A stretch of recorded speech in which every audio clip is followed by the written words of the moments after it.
So nga pala yung skin coat na gamit ko. Maganda daw to.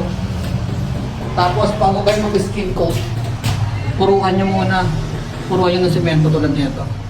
May butas-butas siya pero okay lang yan. Matatakpan ng skin coat yan. Kahit isang pahig lang yan, okay na yan. Kasi kapag ganito yung wall ninyo, yung wrap finish, kita nyo ba? Ang lalalim ng butas. Isa o dalawa, tatlong patong na skin coat, magagastos yan.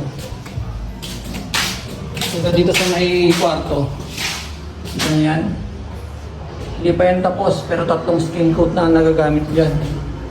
Kaya nag-decide na ako na punuhan ko na muna ito ng semento para tipid sa skin coat. Mas maganda nga pala pag meron kayo nilagyanan tsaka ganito. DIY ko lang to eh. Pero may nabibiling ganito sa Shopee. Mas nalilis kasi yung mga buo-buo pag ginagamitan ng ganito, tapos pareha na lang.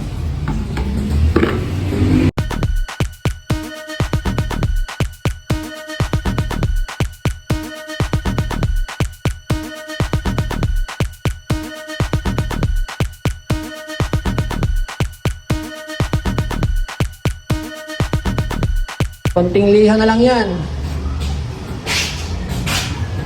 May natira pang skim coat. Sa ceiling ko gagamitin yan.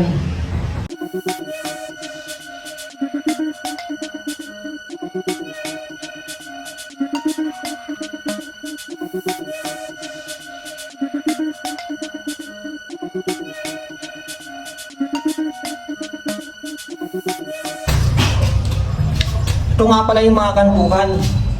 Lalo na kapag hindi maganda yung dugtungan ng mga hollow block sa mga poste. Pagpaleta kasi ang gagamitin dyan masyadong matagal. So para mapabilis kayo, ganito lang gagawin nyo. Dali-dali lang.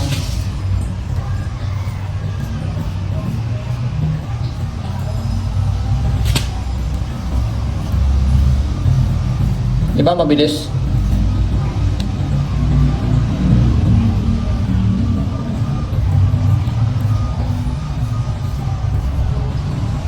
Lang. Ito na nga pala yung finished product na ginawa ko. Pati yung ceiling, pinatungan ko na rin. Yung mga corner, tapos na rin yan. Tapos may skin coat pa ako natira. So pwede pang gamitin dito.